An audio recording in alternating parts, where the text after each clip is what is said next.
Let's go and get them in here, shall we? All right. Someone said, "Give me Avi or give me death." Let me give you Avi. I don't want you to die. No, no, no.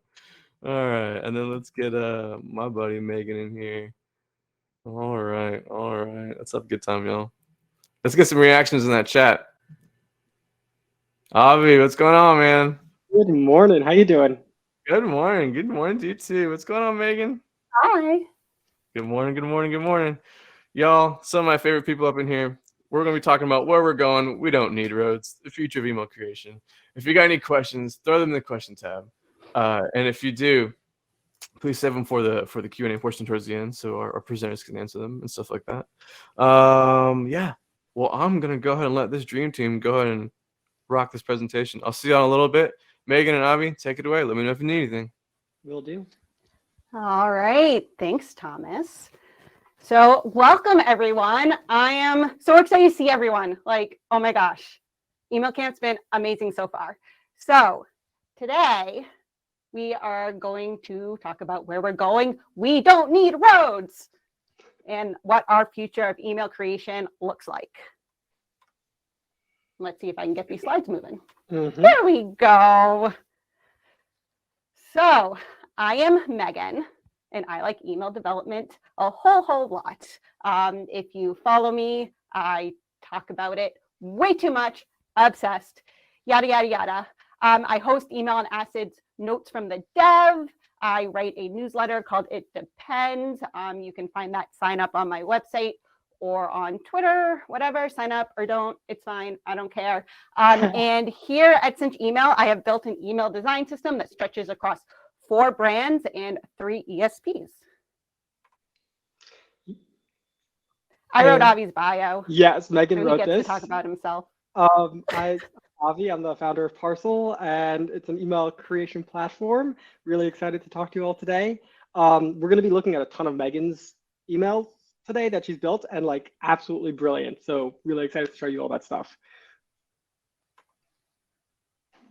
So the idea here is, I guess, we're talking email design systems. We're talking about kind of the future. And so the first thing to establish is what is an email? What is a design system? What is an email design system?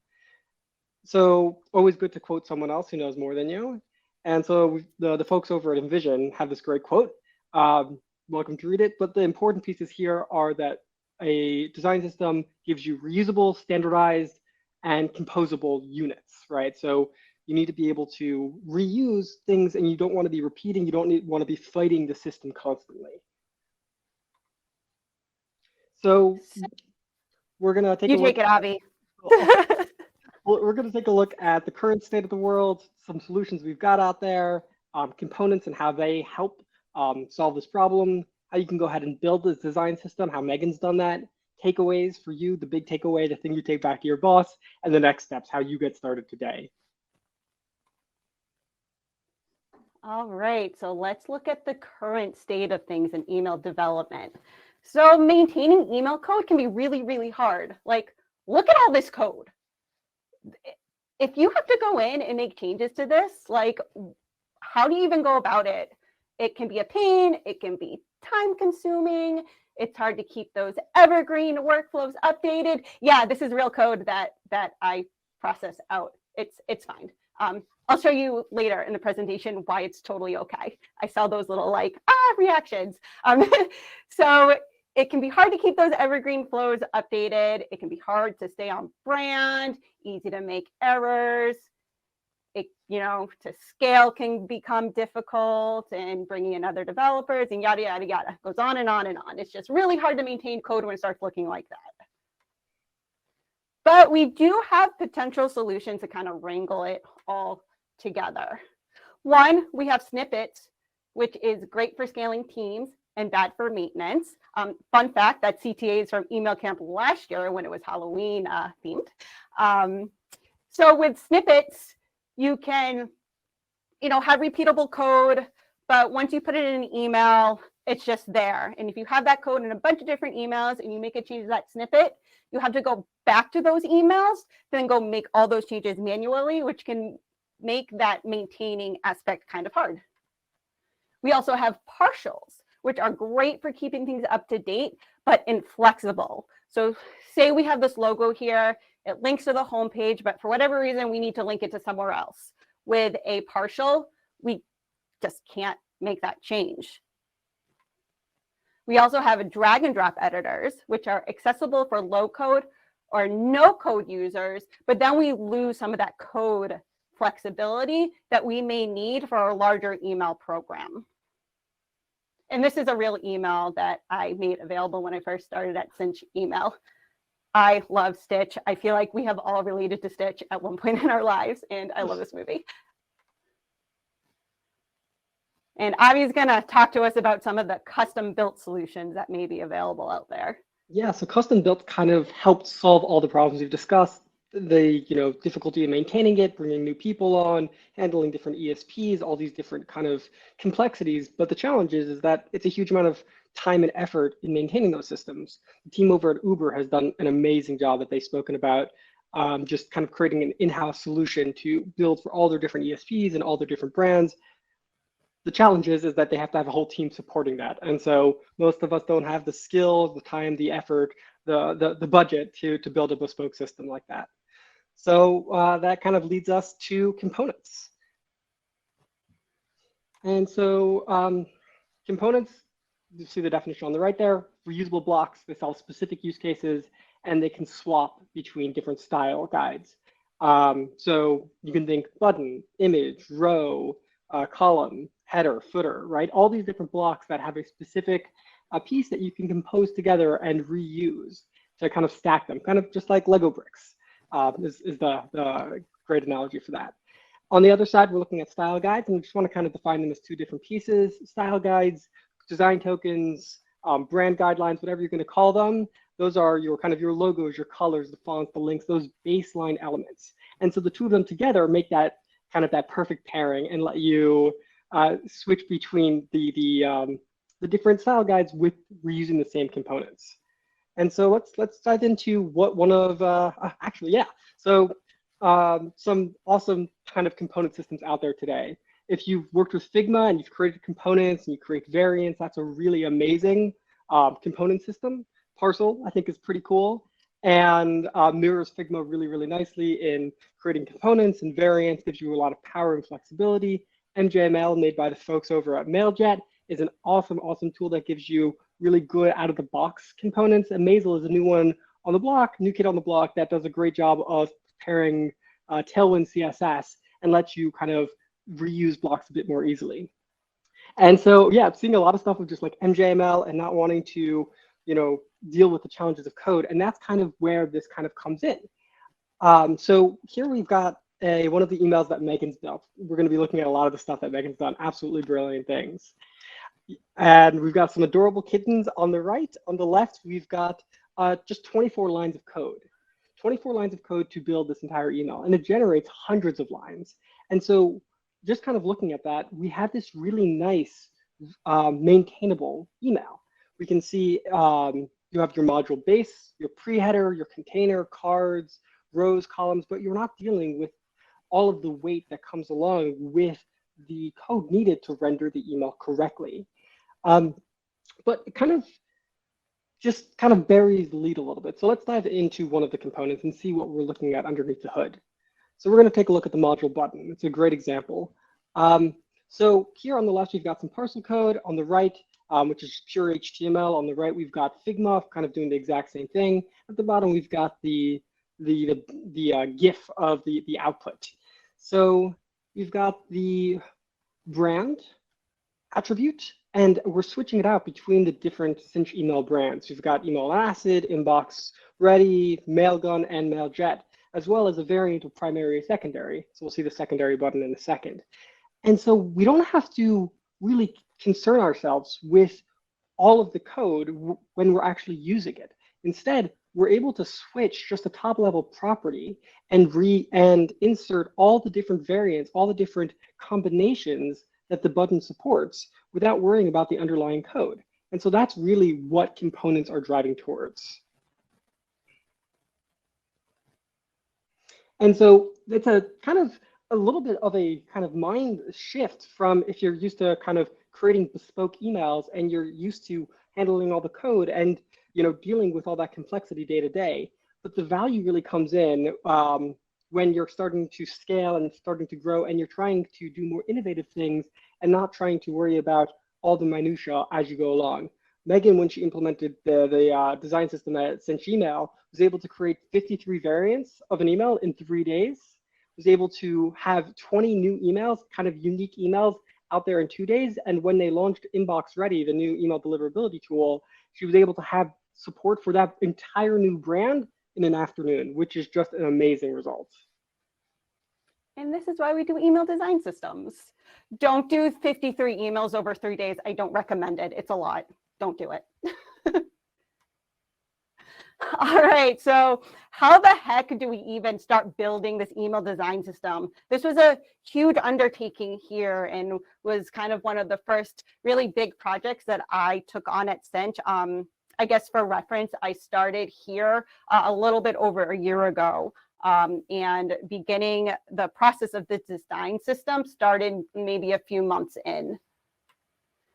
So the first thing we need to do is figure out who should be involved. Email developers, don't go this alone. You can't go it alone. I'm just going to tell you that right off the bat.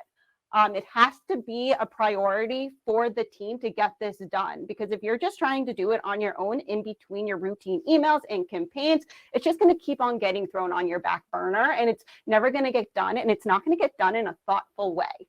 So who should we be bringing in? Maybe as the email developer, you're the one driving it, but you'll also need your graphic designers if you have one, or a UI designer. This makeup's going to depend on how big your team is, obviously. Other people are your email marketing manager, maybe your lifecycle marketing manager, and your VP of marketing and director of marketing are kind of there to make sure you're going in the right direction brand-wise.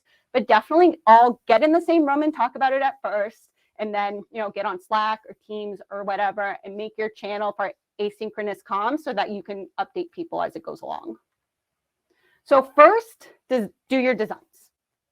Take a look at your existing emails and components, see what your needs are, and decide what you wish was different. What do you have? What don't you have? What can you get rid of?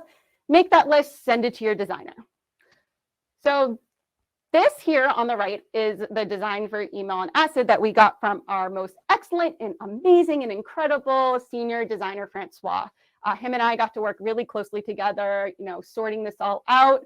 He kept our styles on brand, similar to the web stuff, since he works on that too, which is all really great so that we can have a consistent experience between email and web. And once you get those designs all together and agreed on, start building. You're going to do multiple versions, because as you build, you're going to run into issues and figure out needs that you didn't realize that you had. So here are version 1 of my design system and version 2. And you can see how I streamlined it as I went along and figured out the best way to build this design system and, where to put things, how it fit together, so on and so forth. And start simple with your single layout and start testing early and test often to see what works and what doesn't work. Excuse me. And my favorite quote, which is what Avi says to me pretty much weekly, I'm not even exaggerating, is to design the interface. So when we say design the interface, I'm going to go back for a second. We mean these screenshots. That's your interface. So you want to know what this all is going to look like. Because if you try to get this interface to fit your back end code, which is, all your HTML and your field sets, and maybe you're pulling in some simple JavaScript or JSON or whatever, you're going to run into trouble really fast, which I have learned firsthand. And you don't want to run into that trouble. It wastes a lot of time. So design your interface. And I guess we could have just come here too to look at what the interface looks like. Yeah, outline it, know how they fit together, test your components on their own, and then in the whole email. Because if you test them on their own first and it's checking out in your QA software, but then you get it into the full template and you're starting to run into problems, that something's interacting, one component may be interacting with another component in a strange way, and it just makes it easier to troubleshoot and figure out what's going on. Now let's move on to the style guides and configuration, which is the absolute worst. It's so hard. when I first did this, I had styles, and like my footer had their styles, and my header had their styles, and my buttons had their styles, and everything was like all over the place. And when I had to bring in a third ESP to start customizing like all my links and stuff, I realized I had to get it all global. So think about future-proofing yourself. Make sure that you think about it in a way that if you had to grow bigger, how would you scale it? And be thoughtful about those categories and nesting it. Your global styles and configuration should also always live at the top of your email. So in that base, you don't want to, with anything, you don't want to get too granular, because then, scaling, maintaining it all becomes a problem. In these global styles and configurations should be your brand information. If you use multiple ESPs, your personalization should be in this, so that all you have to do is declare your ESP. Then like your view and browser link will change, your unsubscribe link will change, and all that jazz. Then you don't have to touch any of it manually, and it's great, and everything's awesome. Your shared values should also be in sync, which is your static links. That's like your social media links, website, blog, all that stuff. Your logos, maybe there's some copy that's shared, you can throw that in there, and your colors. And you can see here with Mailjet and Inbox Ready, our font and our links are different, and it all pulls from the same exact code. And I just have everything configured that when I state the brand, it switches. And this is just an example of our brand switching. You can see how our colors change, our logos change, the fonts change. For the most part, our body styles across brands stay the same. But yeah, this is how easy it is just to get everything switching. So if I'm creating, similar emails across multiple brands, like I did for Email Camp, then all I have to do is switch the brand. Everything comes in, and then I just have to, change up images or copy or whatnot. You can also see here, I support 4 languages in Mailjet, which means my whole footer has to change. So you can see here, I have the brand Mailjet, and I have this language attribute up at the top, and all I do is state the language, and it changes. And I have that all coded up in the, within the components. And this is also great for accessibility, because when I do that, it changes my footer, but it also sets my language attribute, for that important accessibility step. And just to show this in real life with Email Camp, we sent this out for Mailjet and Email on Acid. So this is the series of emails for Email on Acid. And then you'll see how similar it is that was Mailjet. And now this is Email on Acid. You see how similar it is for Email on Acid, where I may have like switched the image in a couple of places, color schemes a bit, but this made creating all these emails so much easier, because once I got it done in one brand, like doing the next brand was just like a cinch. Which, good pun, I guess, maybe. So what's our like really, really big takeaway? We have one huge takeaway for this. When you create an email design system, you're aiming to efficiently build more emails in less time with fewer errors. And isn't that always our goal as email developers? Yes, it is.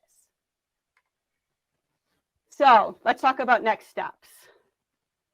Start those team convos, identify those components, find the right tool for the job that's different for everyone. It depends on your tech stack. And don't be afraid to make those mistakes. They're going to happen. It's okay. Just keep moving on.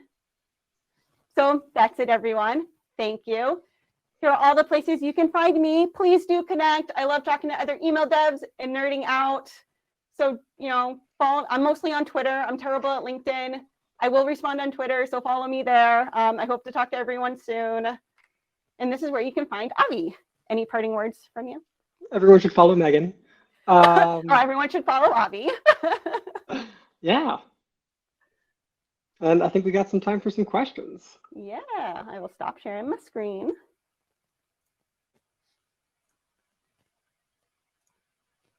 And there we go. We got some good questions here. I gotta take a look.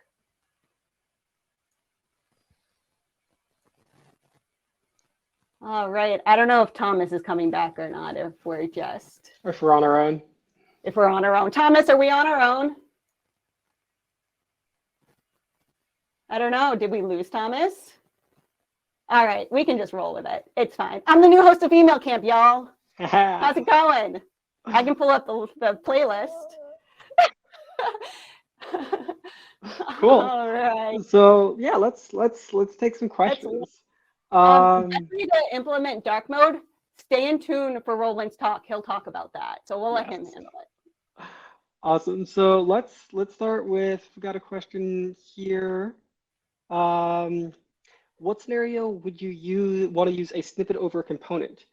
I think that's a great question, because that's something I think that could have been a little bit clearer, is that all the solutions we've talked about actually work really well with components, right? You can think about partials as just a component with no kind of variance. Snippets can be used to insert a component, right? Ideally, you can have a way that you support marketers with your component system. So there are all these different ways that those solutions interact to really kind of come together and create a smooth system. So, you know, I would say if you're inserting components a lot in the exact same way, turn them into a snippet. And the other idea there is that not everything needs to be a component at the end of the day. The idea that components support your kind of the repeatable blocks, but with every design system at a certain point, you need to break out. Figma allows you to detach from a component or just kind of build something from scratch inside of your design system. And so, you know, kind of be understanding that you might get 90% of the way there with your design system, and then that 10% is really where your time can go, instead of fighting with the previous 9% and then having no time left for that 10% creative bit. And so that's really kind of where you want to shine. And so, you know, if you want to have a snippet of just regular HTML with your components, go for it. It's really all about the use case. Yep, absolutely. And I think the other kind of cool thing with snippets is that depending on what you're using, you can even turn your components into snippets potentially, where you just do your little trigger, kind of like how like Emmet works. You just have your trigger word, put it all in your snippet, and then it just makes that creation even faster. So like you can use them in conjunction with each other for sure. Sorry, y'all. It wouldn't let me back in. Hi, We missed you. welcome. We missed you. I missed you guys. Heck yeah. All right. So it looks like we got some burning questions going on here, y'all. Okay. Let's see. Oh, ooh, these are tied, but we'll go over this one first. Do you ever, let's see, what's the best way to implement dark mode in emails? Which we will actually get to in a little while, y'all. We have coming up next. Yeah, we said to wait for Roland's talk. We don't want to steal Roland's thunder there. Yeah. You'll learn we'll wait on all that about one. it. Yeah. All right. And then since we'll come back to that one a little bit later, what mistake did you make when creating your first design system? What did you learn? How did you fix them? A great question. There will probably be a lot of content. I will probably put stuff out about that because that's a very, very big question. I had the tendency to go way too detailed, way too fast, and try to problem solve as I went along. Like I created the first version of an email design system, and I actually kind of had to break it down and totally start over. Because like when I got the one column down, and then when I started trying to do multiple columns to get that to work in a way that was flexible. So like our email design system, well, now I think it supports up to 4 columns. Sorry, Francois, you told me not to do that. And I think I had a 4-column issue one time and I had to do it. But we mostly go up to 3 columns. Rarely, we mostly do 1 and 2 column. But I ran into trouble trying to get that to work on mobile and whatnot correctly. So I actually had to completely break it down and start over. The other mistake I made, which I talked about like very briefly before, was my global styles. I use a lot of JSON to pull in different variables so that like I don't have to be manually putting links into my social media stuff on the footers and on the logos. Those automatically switch and whatnot. But I was also doing those based on components. So like my view and browser links for the ESP would be in the header because that's where my view and browser link was. And the unsubscribe stuff would be in the footer because that's where all that was. And at first I wasn't supporting ESPs. So when I had to suddenly support multiple ESPs, because I realized a couple of times I would forget to swap that stuff out. And my coworker Julia was doing it for me on the down low, and at first like wasn't telling me that she was doing it. So we had to write it, which caused me to completely do and rethink how I brought in all those variables. Logos were also in the header, so that's where we moved it into the base and just listed out all at once. And it also made it way easier to add in inbox ready later on also, so that all you have to do is like copy everything, change all your brand information, and then boom, done for the most part. Then there's other CSS stuff you have to do, but also very easy to do. Heck yeah, I love the boom done part. That's the best part. Best part. Yeah, like how long is it going to take you to add inbox ready in? And I was like, I don't know, give me a couple of hours. A couple of hours. It's just a few hours, just a few hours. Right on, right on. Okay. Someone was wondering, a lot of ESPs have their own conditional code, RPL, Smarty, Liquid, etc. How do these frameworks and components handle these languages? Are they supported or do they introduce bugs? Yeah, so that's where the global styles in the, like how I just mentioned, I use JSON. So for me, it was looking up what the particular syntax and style tags were. You know, most ESP documentation has that, and you can just grab it. So I have it in the system, and then when I I created like an ESP attribute. So when I do like, I'll do like ESP equals or whatever ES like equals Mailjet. And it'll pull in the Mailjet, you know, view in browser, unsubscribe, all that stuff. I think for those ones, I think we pull an email address, you know, per user. If I have to support, say, an email going out on Mailgun, same thing. I'll just grab the values that Mailgun uses, put them in my JSON, and then just call that into the email. So only bugs is if I screw up somewhere, really, and then I have to debug it. But otherwise, I haven't run into any issues. Yeah, it really comes down to the kind of the step along the process. This is, you can think about, right, the personalization happening at send time versus this is like kind of your building time. And so ideally the two don't conflict, right? That's the goal. And so all the items we've talked about, all the tools we've talked about don't have overlapping syntax as far as I know with ESPs. So you can use one syntax with Parcel or with MJML, and then you can insert, you know, your Smarty, your Liquid into your components, into the email, and when it exports, you're good to go. So you're not gonna have conflicts, which is really kind of the concern here. Yeah, you'll be exporting the HTML, you know, after developing like you would export any HTML, and it comes out processed as that full HTML, and then you just pop it into your ESP and you're good to go. Good to go. Good to go. Love it. Okay. Oh, this one's easy, y'all. Can you use MJML and Parcel? Yes, you can. Yes, you can. And then we'll lead into another one after that from Ryan. But Ryan wanted to know, how do you manage the compiled output from Parcel, MJML, etc., and deal with the changes? That's a really good question. Megan, how do you deal with it? Because you're more in that process than I am.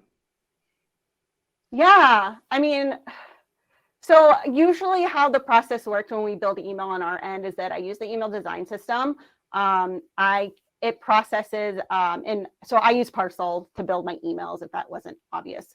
And you know, I put in Parcel, there are some transformers that can like minimize my code, inline, whatever, yada, yada, yada. I do all that. I QA all my emails and email on Acid. And then once it's good to go, I just export the code and I send it off to Julia, our email marketing manager, and she loads it into the ESP.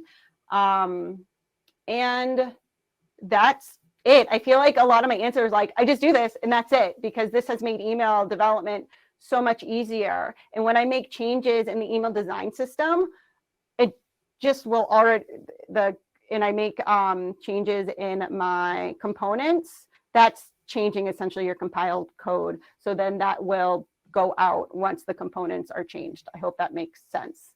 Yeah, so it's really the exact same flow that you would do if you were custom coding on your know, local platform. If you were creating bespoke emails with HTML and CSS fully from the ground up every time, you copy and paste it into your ESP and you're good to go. And so it's really about being thoughtful about when you're changing a component, what emails do we need to re-export? Yep, exactly. Nice.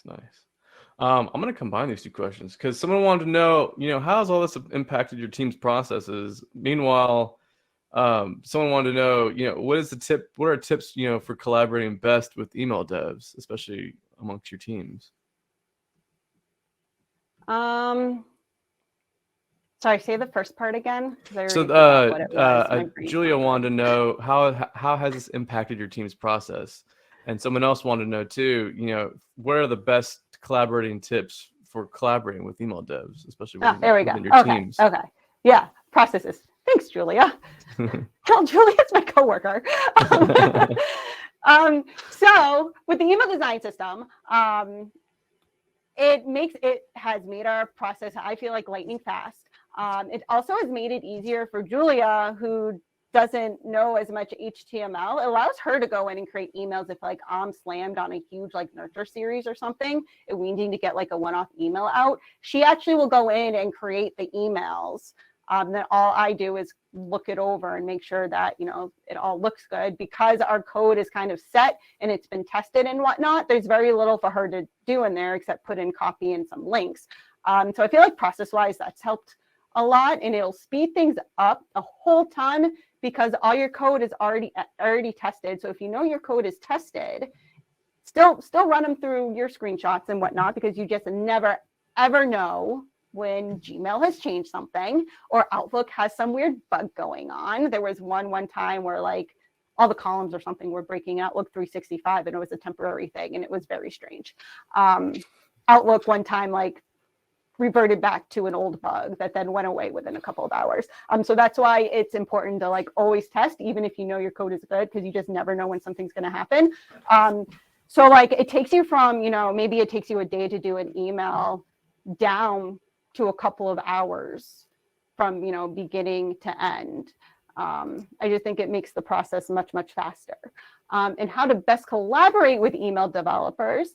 When you're thinking about a campaign, and if you're an email designer and designing something, I would loop in your developer pretty early, because if you're thinking of any layouts that maybe are not your typical layouts, it's good to loop those developers in to know and agree on what is possible, what is not, based on, time constraints, ISP constraints. Like, do you want overlapping content? Overlapping content is possible in email. It just takes a little bit more work, and it might pop outside of your general email design system. So it's always good to talk about those things and have a plan going forward, because anytime you do anything like that, you're going to need your fallbacks and progressively enhance it. So yeah, just being communicative and having those conversations, bring your developer in early, is always a good idea. Nice. Well, y'all, that is all we have for Q&A right now for where we're going. We don't need roads, the future of email creation. Y'all, Megan Bushhausen, Avi Goldman, thank you so much for being here and taking time out of your day. Megan, I know you're coming back later, but Avi, thank you so much for being here, man. Glad you got to enjoy your first email camp, and I hope we get to see you soon out in the real world, man. Yes. Amazing. For sure. Everyone, let's get some reactions in the chat for Avi and Megan. Love it. I'm waiting to hear like a loud crowd behind us. Uh-huh. All right, y'all. Hope to see you soon, Avi and Megan. I'll see you later, all right? Take care.